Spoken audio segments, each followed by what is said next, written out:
The 2D Mario franchise sits in a very awkward position among the fanbase. The general consensus seems to be that the old games are good and the new games are bad, but I don't believe it to be that straightforward. With the upcoming release of Super Mario Bros. Wonder, I thought it'd be a good idea to pit these games up against each other to see which ones hold up and which ones don't. This list is not in chronological order, so therefore we're starting with New Super Mario Bros. 2 on the 3DS. This is a really interesting one to me. This one to me is a C tier. Now let me explain. As a 3DS title that you can take on the road, I think it serves its job fine. When you don't compare it to any of the other 2D games in the franchise, I think it's a pretty acceptable game.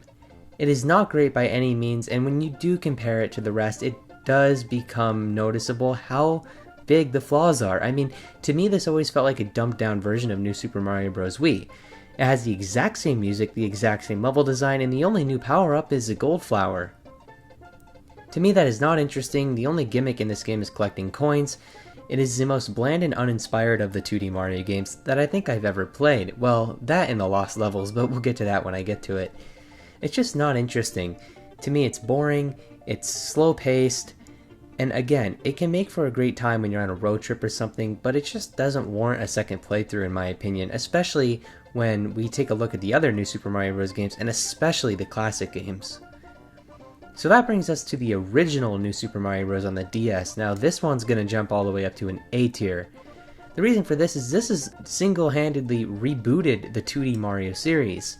You have to remember that we had gone over a decade without an original 2D Mario series entry, so New Super Mario Bros. On the DS was a massive deal. The hype around this game was immeasurable. I remember how crazy it was. This game changed Mario forever. Granted, it did lead to a slew of uninspired games in the future, but I digress. As it stands, New Super Mario Bros. On the DS was a great addition to the franchise, with solid level design, solid gameplay. Mario's movement is fantastic, it's simple, it's basic, it's snappy, it's just how Mario should be. It's great. Everything about it is just screams perfection for a 2D Mario game on a handheld system. They couldn't have done much better with it. They perfected all aspects of it. Sure, it wouldn't have been great as a console experience, but it was perfect for the reboot of the 2D franchise, and great to take on road trips and elsewhere. Now we have New Super Mario Bros. U. To me, this has always been the most underrated one in the franchise. I will give this one a B.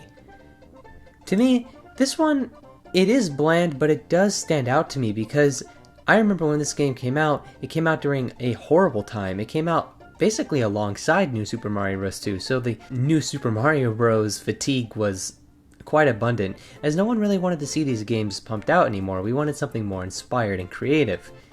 Therefore, with all that being said, New Super Mario Bros. U is more enjoyable than the rest. It has much more detailed levels. If you really look at how the levels are designed, they're much more detailed, much more interesting than the rest of the games in the series. The power-ups are also enjoyable too. I love the Super Acorn, I love all of that. That's all great stuff. And sure, it may be uninspired. Again, I use that word a lot with the new Super Mario Bros. Series because they are very boring and bland, especially now. At the end of the day, it was a good thing this game released because Super Mario Bros. Wonder will probably end up learning from all these mistakes and just being a better game because of it. New Super Mario Bros. U did have things that the other ones didn't. It had the baby Yoshis, again it had the Super Acorn, it had interesting levels, and you can't forget that. It is at the end of the day just another New Super Mario Bros. Game, however, which does drag it a bit lower to the B tier. Now we have New Super Mario Bros. Wii. This one I'm going to put alongside New Super Mario Bros. On the DS with A tier, right behind it actually. This was the first New Super Mario Bros. Game and the first ever 2D Mario game on a home console that had 4-player co-op. This was incredible at the time, as everyone wanted to play this game with their friends. And I remember, this game was a huge deal, just like it was on the DS prior. The level design is great here. I think this is the best design levels in all of the New Super Mario entries, and just everything it does is very by the bone, but it's very enjoyable. It's a very strict formula, but it does make for a great time. It has a good soundtrack. It is just basic Mario soundtrack, but it's very good, very memorable, and it's an entertaining game. It is chaotic when you play with literally any more than 2 players, but it's still enjoyable and it can make for a great time in its own right. Next, we have the United States version of Super Mario Bros. 2. This, to me, is going to go... I'm going to put this one in B tier. You see, this one was interesting. There were a lot of things that just changed for some reason. You can't damage enemies normally, you have to throw something at them. There's lots of keys involved. I will give it props for introducing the 4 players, Luigi, Toad, Peach, and Mario that you can play as rather than just Mario, and they all have their unique attributes with them too, which is really interesting. It was really cool. However, as everyone knows, this is just a reskinned version of Doki Doki Panic, so it doesn't feel like Mario at the end of the day. It doesn't feel like you're running and jumping and stomping on baddies and completing courses in that such manner. As we see with the original Super Mario Bros., things are just much different here.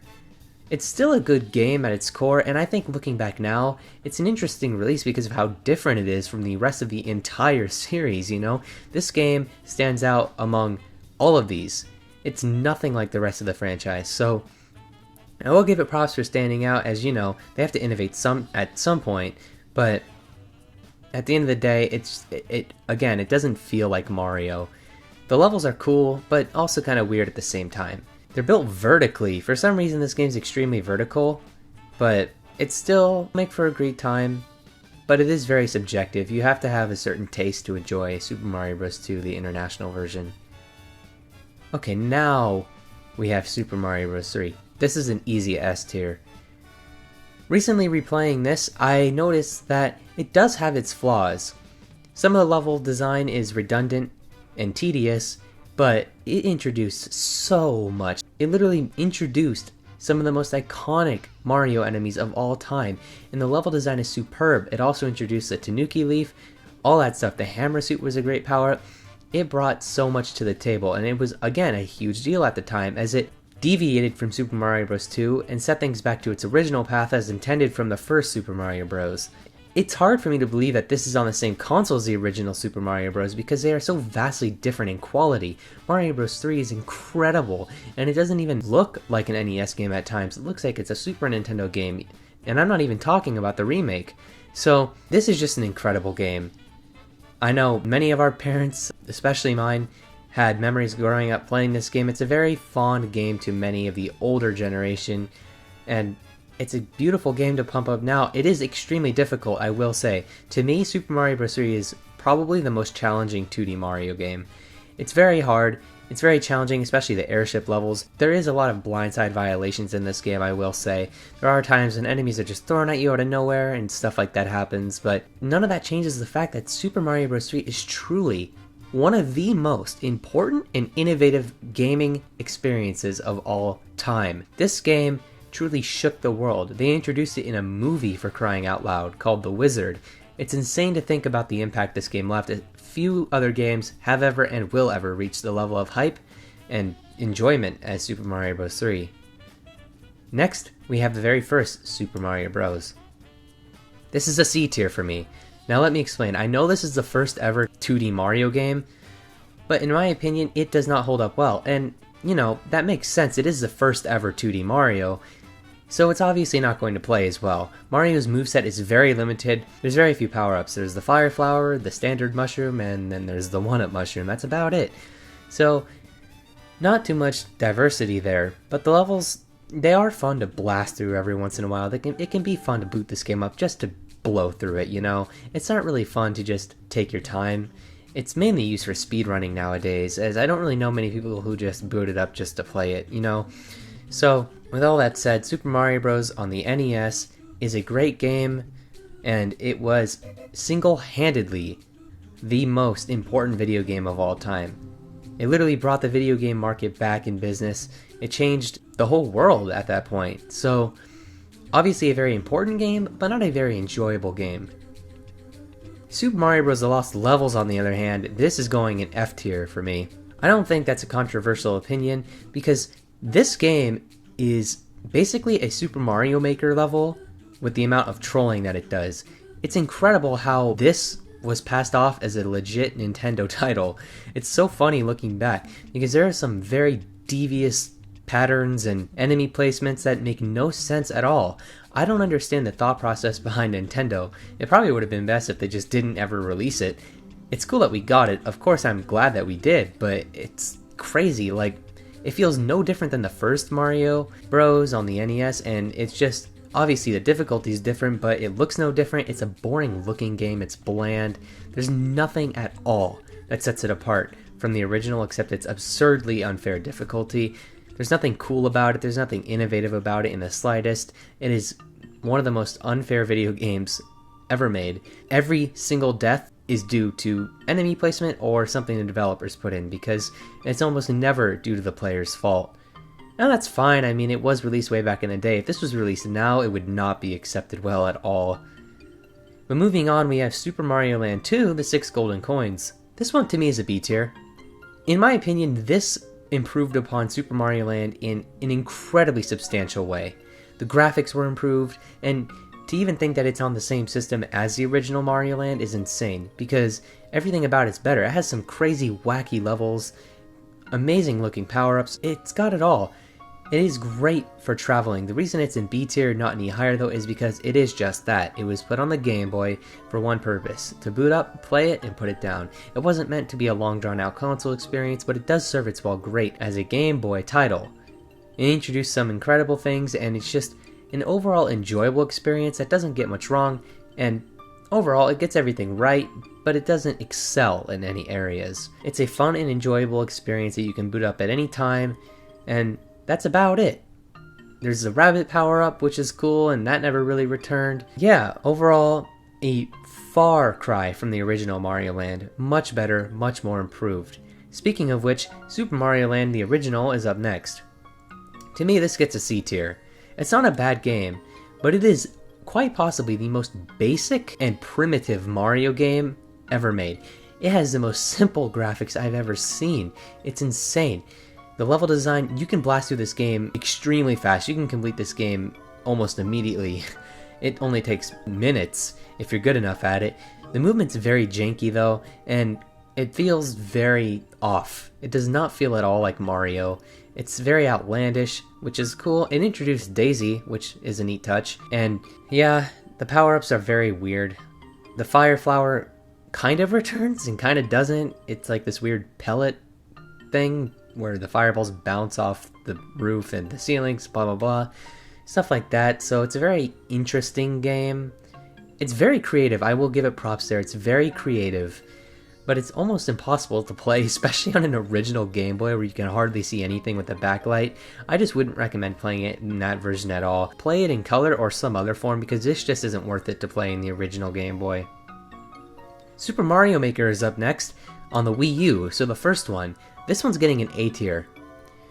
Now let me explain. I think Super Mario Maker on the Wii U is overall more enjoyable than Mario Maker 2, and that is because of one word: the gamepad. The Wii U gamepad changes everything when creating levels. Using the touchpad is so innovative, and it feels like the Wii U was literally built for Mario Maker. It doesn't really go as well on the Switch. Super Mario Maker, such a cool concept. I mean, what? You can make your own Mario levels? That was unheard of at the time. It's basically like a fan game come true. The fact that you can post levels online is incredible. You could do some incredibly wacky stuff here. You could become other characters, you could do anything pretty much. So this was extremely important, definitely one of the highlights of the Wii U by far. An incredible experience, and it was always fun. I used to create tons of courses. I never posted any, but I still played them because I wanted my siblings to play them. I wanted to challenge my friends to them. So that was awesome, and it was always cool to look through and enjoy the other levels that the creators made. Of course, there were tons of troll levels in there, but that didn't stop it from being a fun experience. Moving on from that, we have Super Mario Maker 2 on the Switch. This is still an A tier, but I'm putting it behind Mario Maker 1. And that's because, again, it was on the Switch. It does have story mode and a bunch of really cool things, but at the end of the day, it doesn't feel special to create levels here. The UI is really messy compared to the original, and there's lots of problems with it which weren't relevant in the original. It feels much less creative and much more bare bones. It is cool to play through story mode, I did enjoy that part, but this game's even more of a troll game. There's tons of levels out there. It feels like almost every level is meant to annoy the player in some way. It's cool. It's a fun game, but it's not very replayable. At least to me, not as replayable as the original Mario Maker, because that one at least had way easier controls for building levels. It really is kind of a nightmare to create levels in Mario Maker 2 with the Switch controller just on the screen. It really is tough, and the lack of a stylus makes it hard to create any levels in handheld mode. So overall, I think this is a great franchise, the Mario Maker series is, but they do have their drawbacks, and Mario Maker 2 to me just didn't live up to the hype as much as it should have. Next up, we have Super Mario Run. This was the first ever mobile game that Nintendo released for Mario. To me, this is going in C tier, and that's mainly due to the fact that you had to pay $10 to experience the rest of the game. You got hardly anything for free, and then you had to pay $10 to complete the rest of it. That being said, the level design is actually really fun, and due to it being an auto run, it changes up the formula in a totally different way that we've ever seen before. Super Mario Run is very interesting in that, again, it's an auto run, so all you need to do is tap the screen in order to proceed. It's cool in that way because it makes room for more invigorating levels and more interesting ideas. Sure, there are the same basic enemies and concepts used, but it's still fun and it's just a cool game to blast through. Again, it's mainly at C tier due to its trashy $10 price, but it is fun and it is a cool experience at the end of the day. It was insane that Nintendo ever released a 2D Mario game on mobile for free. Again, the first part was free, not the second part, but just that fact alone is really cool. It also had a great soundtrack, which is really cool for a mobile game, and it makes for a great time for a little bit until you realize you have to pay the $10 to complete the rest of it. Still love the level design here, and it's oddly satisfying to jump around with Mario, like just tapping the screen, because he does a bunch of flips and stuff. He's much more agile than he's ever been before, and it's really satisfying to pull off those tricks. But anyways, moving on from that, we have Yoshi's Island. This is an easy S tier, up there with Mario Bros. 3 for me for sure. Yoshi's Island was incredible, and honestly, it had all odds stacked against it. You play as Yoshi, you're not even Mario, and yet it's still one of the best 2D Mario games out there? What? It's crazy. This game has some of the greatest music I've ever heard in a classic game, and definitely one of the highlights on the Super Nintendo. This was incredible and super unique. You play as Yoshi with baby Mario on your back, and the levels were beautiful, especially for the Super Nintendo. It has such a cool art style that we never saw in any of the Mario games. That's what Yoshi's known for though. He always has unique art styles that show up in each entry, like Woolly World and Crafted World. And as the first ever one in the franchise, Yoshi's Island is incredible. It really is the best one in my opinion, and it probably always will be. Again, the soundtrack is just beautiful. The Super Nintendo had such a cool processor chip. The way it was able to process music, it sounds so unique, and I just love it for that. The experience that Yoshi's Island brings is something that you'll never find with any other Mario game, and it would be cool if we could get a sequel that was on par with it. Woolly World was great too. I loved that, but it would be cool to take the art style back in time to Yoshi's Island, but make it a bit more updated. Yoshi's New Island on the 3DS sort of attempted that, but in my opinion it failed miserably. So, yeah. Moving on from that, last but not least, is Super Mario World. This is top of the S tier. The greatest 2D platformer ever. Super Mario World, to me, is the most enjoyable 2D Mario game of all time. It really is perfect in just about every way. It can be frustrating, sure, but at the end of the day, it really is incredible. There are just so many things included here that it's baffling. The cape feather is amazing. Obviously, the cape power-up is one of the coolest Mario power-ups of all time. The level design is brilliant and genius, and you don't really see it like that throughout the rest of the series. This is what I mean when I say that people love the classic games a lot more than the modern games, because the classic games brought a lot more unique experiences to the table that the newer ones never did. Super Mario World truly is something special. There's something so unexplainably blissful about it that, again, I can't explain. It's just a truly gorgeous experience. It feels like Mario, it looks like Mario, it sounds like Mario, and it plays like Mario.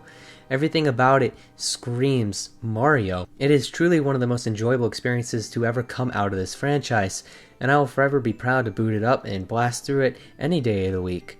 I love its music. Its soundtrack is beyond gorgeous, beyond stunning. It literally brought in some of the most famous musical scores of the entire Mario series, and it'll remain that way forever. It would be great if we could get a modern remake of this game sometime, because it truly is a gorgeous game. So with all that said, that's been this list. I hope you guys enjoyed, and let me know if you look forward to Super Mario Bros. Wonder as much as I do, because I'm really looking forward to see if that game does something, changes the franchise for the better, makes things the way they should be, and I'm sure it will. It looks incredible based off the trailers, so I guess we're just gonna have to see. But yeah, thank you all so much for watching. I hope you have an amazing day, and I'll see you next time.